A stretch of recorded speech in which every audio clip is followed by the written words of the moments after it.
On this round of Airmech, it's CaidoVale and WolfCuB whole leading two teams against fucking each other on a random map that I don't know what it is. I think, okay, it's Joe987 leading a team. It wasn't WolfCuB. Whatever. WolfCuB can be the fucking leader from the middle. Shit. People, who's pissed off about CaidoVale? Fuck bloods. See, we're getting a little fucking interset rivalry going on. I won't even type with good spelling for them. I love the internet. It's on. Fnoo, right out of the gate with T99s up in that ass. Triton takes a more direct approach. Ooh, he almost got killed for that, but did not. Blue all the way up on this. CaidoVale takes it to the ground before taking off. Triton pretty much got his side of the power station wiped out there. WolfCuB coming in for backup. CaidoVale dropping yet another T99. More T99. Okay, a fucking tank. It's not a T99. Whatever. It's more armor that Green's got to deal with. And particularly with those ratchets there. It's going to be a little harder than they'd like it to be. Kind of a stray seeker from the blue team. And Fnoo, I believe, scoops it up out of harm's way. SGKage shooting up the remnants of Green's initial offensive. Green not looking to give it up just yet. Triton 420.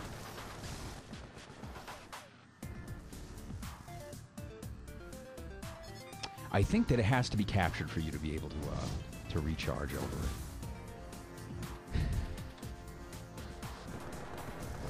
So Blue's got this pretty locked out. Oh, here's what I like. Here's what I like. My man, with the new rainbow contrails, which they which oddly enough they released in conjunction with St. Patrick's Day. I don't know how rainbow-oriented St. Patrick's Day is. Particularly considering they wouldn't even let gay people march at it, like, a while ago. Not to bring political stuff up, but it was like a big thing in Boston, I believe, being that I am from the Northeast. As SGKage shoots up Triton a little bit, but they were like, we don't want those queers marching in the parade, and like a big fucking dust up. But apparently they've patched things up and showing the goodwill between the Irish and gay communities by releasing rainbow contrails for Airmech on St. Patrick's Day. Green team gets to work on these. Seen the Aegis out of the gray. Actually, I've seen the Aegis in more games recently. And it is a nice... I mean, the thing is, it's one of those units where it's really good for what it does, but with a unit cap of 8, it's always like, well, I'd rather have like a Gaddy or something else other than something that's so specialized, and particularly something that's strictly defensive, the way that the Aegis is. SGKage clearing them out, leveling up. Jackals, too. Been seeing mad Jackals lately. WolfCuB tries to get the steal. Not happening. The entirety of the green team left to deal with this. Blue still holding on in the middle. CaidoVale getting very bold with that Osprey as the frame rate dips down to just about 5. Now back up at a healthy 19.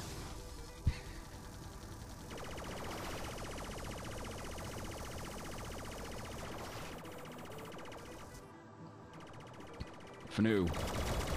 WolfCuB. CaidoVale. Playing the Osprey rather offensively. And perhaps paying the price for trying to do so. Triton continuously getting his harassment in. As of yet, no base damage for either team. But my man keeps just dropping in on these motherfuckers and letting the socket units get what for. One remaining Jackal goes down to a Minecraft creeper. OP. Wouldn't be an Airmech game if it wasn't somebody saying OP about one fucking thing or another. Triton letting his chain go and go.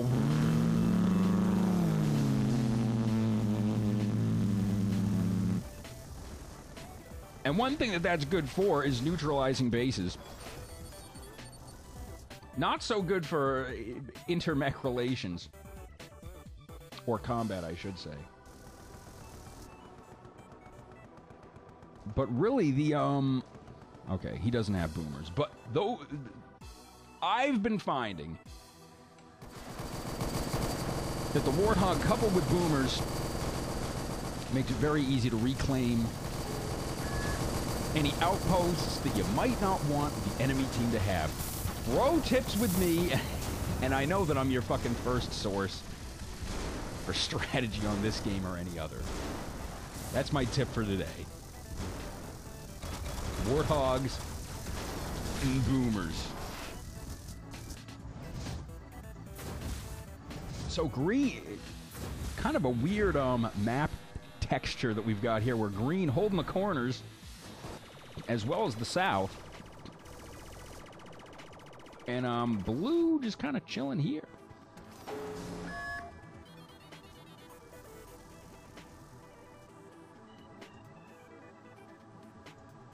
Green getting a little bit of a mass up going here, or pondering it, considering the investment opportunity offered by the Southwestern factory. Popping up that unit cap. SGKage, what is it with people getting recon runs in with Warthogs? WolfCuB goes straight for the base. Decides to take off. Triton 4 Twizzo, again with an expeditionary pass. Tries to get back home. Makes it. Down south, SGKage. Letting it rip with that chain gun. Levels up at a pretty opportune moment. He was about to be in trouble there. WolfCuB. Now here's a combination that I haven't seen in a bit. The saucer with bombs. Of course, with that blink ability, it does work pretty nicely. And wait, oh, booster sauce too. My goodness.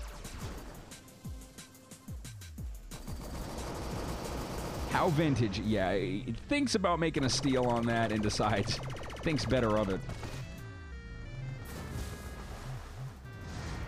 Joe 987 trying to get a foot in the door on this Eastern expansion. CaidoVale not really allowing it. This is a trick I like to do too, just kind of hide a artillery gun kind of off in the trees, aim at an enemy outpost. It often does go unnoticed, as it did until Joe noticed it.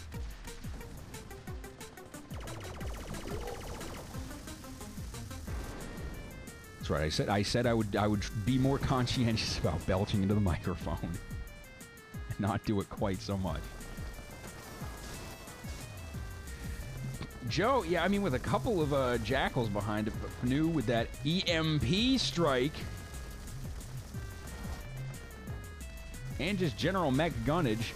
I don't know, is able to wipe those out. Joe comes in with a couple more. I don't see that really. I mean, not for me. Far be it from me to pass judgment on the play of a man like Joe 987, with whom I've played before, and he's quite good. But I don't see the two Jackals in the back door thing really being the magic bullet to reclaim this for green. Just my .02. WolfCuB trying to get his .02 in on this little buildup of horns that Blue's got going here. Joe, 987. Tries largely the same trick on the central power station, but again,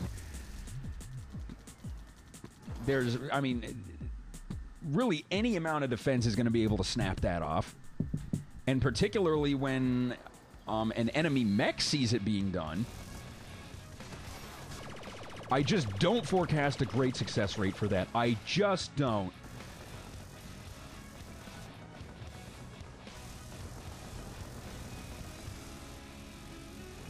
Triton, fortunately. I think it must be this map that does this to me, because it screws with my movement, my camera movement rate, even when the frame rate is kind of okay. Green setting down some gollies, and as you can see, the level gap between these teams is all but non-existent. WolfCuB just one level back, and everybody else at 7. Oh, look at this. And as you can see, he's starting to gain some traction with those bombing runs. As we slow once again to 5. It's all that smoke coming off. But those bombing runs starting to pay off. As, yeah. Look at that. Another one goes down. That's about 5 Longhorns or so that he's brought down.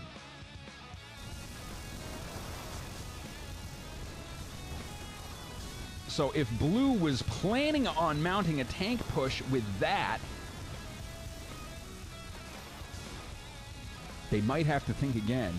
If they were planning on launching something from here, they might have to think again. Triton rolls in to back up that Goliath right before it goes down. Blue just about cleared out from here. Triton Twar funny with the double kill. Oh boy. Blue does get it back, but for how long? Joe 987 goes down. Motherfuckers are just dying left and right up in here. Fnoo sets up a Bertha. Just a piece off from that outpost. Not quite ready to concede that back to green. WolfCuB makes a nice little steal of a power generator.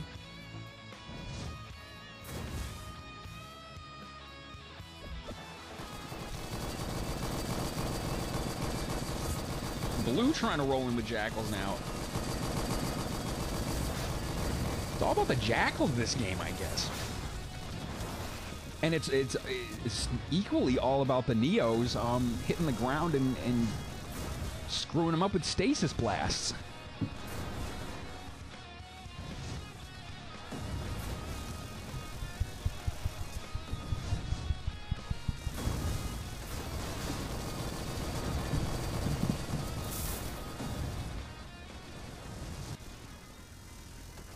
Fnoo trying to stealth walk his way out of there.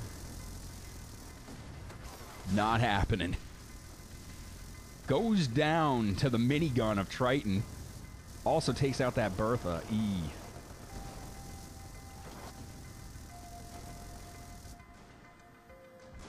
And I'm trying to figure out if that smoke has just been there, if that's coming off of it now. I would imagine that it is not coming off of it now. WolfCuB still rocking that booster sauce.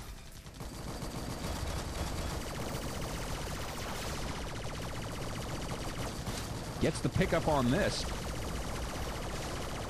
Goes right to work converting infantry. And T99, will he get it? It looks good. He's got it. And it does go back neutral, but still a nice little pickup from him.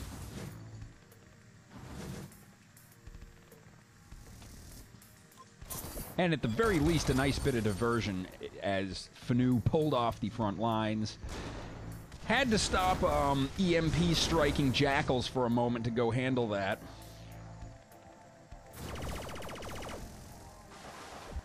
Little expeditionary pass from WolfCuB.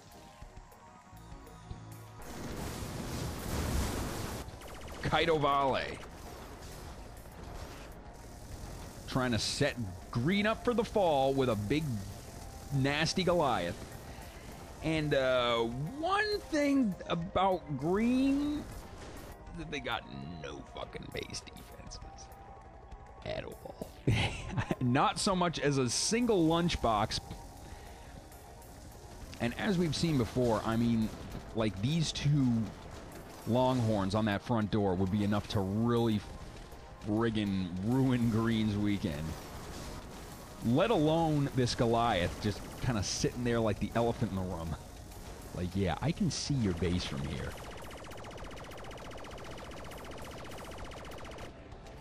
Green's still really all about maintaining this, and you can't really blame them for it. It looks like it's fair. They've got it pretty well locked up, and good for them, because Blue had this for a while, and they really did not want to have Blue hold on to that. But if I'm Green, I'm doing one of two things. One of which Joe is doing, which is going on the offensive. And the other one, which nobody's doing, is throwing down something, anything, to defend this base. Because you can tell how much of a boner CaidoVale has for this base. Just a boner. Ready to roll tanks in there and pound this up. When he does, it's not going to be good to be on the green team.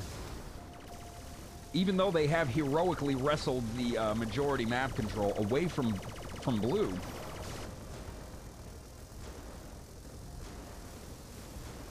Once again, levels just about as even as they could be. Triton with a bit of a leg up. But other than that, it's not one of those games where, like, one team is about 3 levels back on every guy. That's where you can usually just tell from a glance who's going to take it. Here, I mean, the thing is, Blue is doing one thing that Green has completely neglected, and I don't think that we really need to go much further into it than that. You know, making drops is going to be hard for Green to do at this point. Not that they have any units that are really conducive to making drops. In fact, probably the 3 worst ones in the game for carrying units are the Neo, Saucer, and Warthog, and they got all of them. In fact, yeah, same thing on Blue, aside from the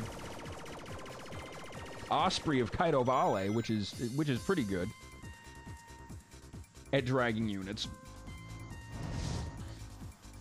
I would say, like, 3rd behind the Chopper and the Striker, actually. I got back into using the Striker recently. And that motherfucker can haul some units. WolfCuB gets rid of that Seeker, goes after another one, decides, hey, you know what? Maybe I'll just steal it. Does.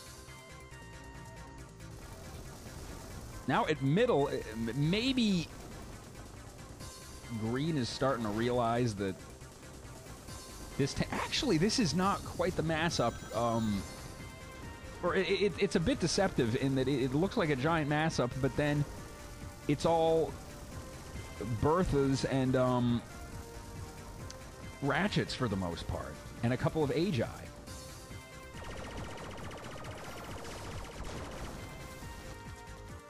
Strangely enough, it's kind of devolved into an arty war at this part of the map, which does happen sometimes, but I don't know, it's just weird seeing it here at this point with the dynamic of the game being what it is.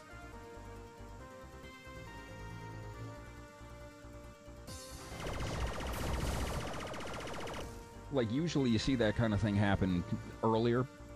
Like, right after a team has grabbed this. But hey, that just goes to show what a diverse gaming experience Airmech really is. I do apologize for the slowness of my camera. It is just dragging.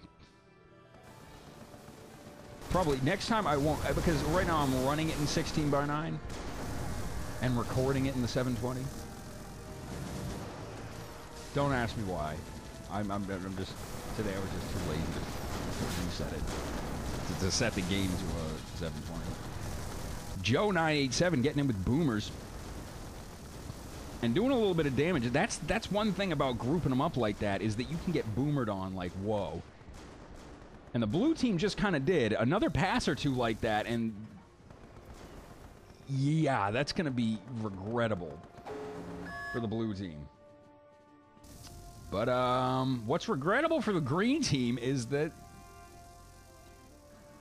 SGK, again, not to tell motherfuckers how to play the game, but at this point I would probably just be going straight for the base rather than the economy. But hey, different strategies.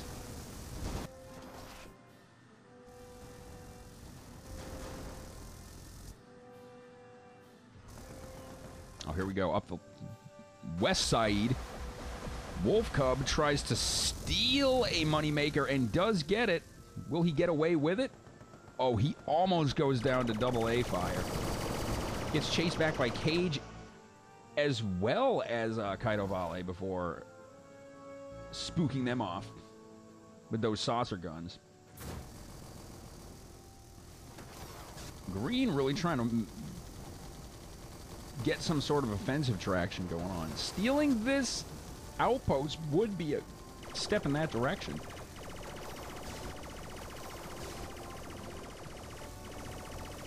They still do have a lot more base D to worry about than blue does. But if they grab this, at the very least they'll be in good shape for when bleed off starts. In fact, blue really needs to think about that, because now, let me see, 2 possessions to 5? That is not going to be good for the blue team at all. Artimass or no Artimass. They see the writing on the wall and they make the push. It's not a big one, but again, it doesn't necessarily have to be. Although, yeah, green finally gets the message. Puts out a roughly equivalent defensive force to challenge this push. Actually, desperate move ASAP.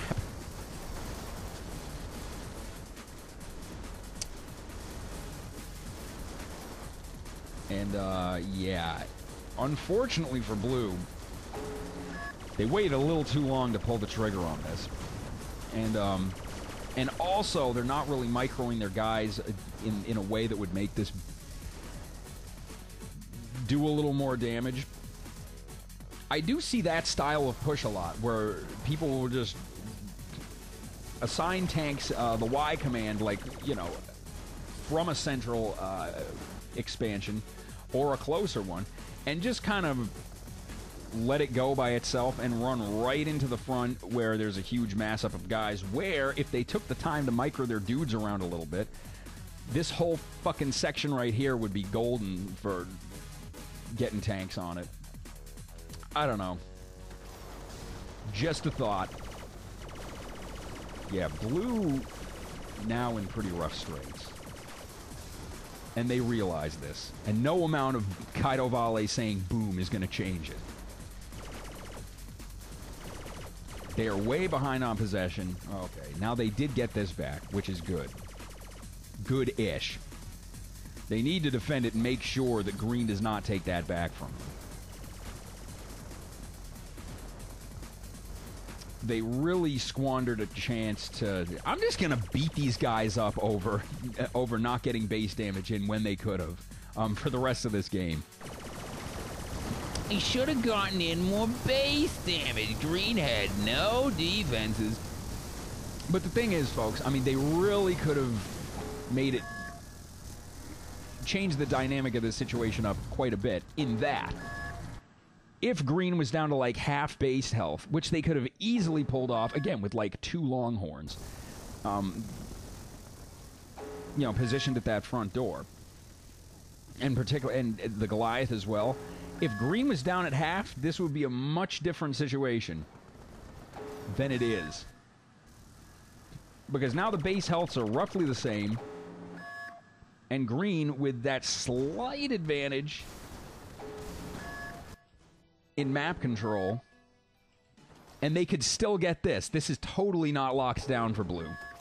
And here's another mistake that they made, is that they pulled their depths at like the exact wrong time. WolfCuB gets a double drop in. Unfortunately, those 2 Sams spawn right at the moment to intercept one of them, to intercept the shots of one of them, and also get some nasty damage in, taking one of those Longhorns down. But with 3 on that front door, yeah, no amount of EMP striking is going to fucking stop the flow here. And now Cub microing him around. And that just goes to show that one good drop can completely flip a game on its head.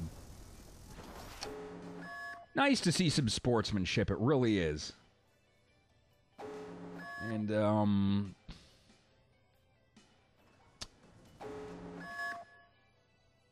yeah, I'm trying to think of ways for blue to pull this one out of the gutter. I suppose if they had enough units here, they could theoretically drag them over here. But, yeah. It ain't going down like that. Green with the win. And wait, here's the scoreboard. Let's see if it crashes. It doesn't. Thank you, Carbon. Yeah, pretty even across the board. Noobish to lose that. Awesome. To recap, blue had green on the ropes early on, but green seized map control and never let it go. Did not allow blue to capitalize on their lack of defense until it was too late, and once overtime 2 hit, it was game over. That is going to do it for this round of Airmech. Thanks for watching. Look for me in-game, GWNMK David. And I already said thanks for fucking... Well, whatever. Bye.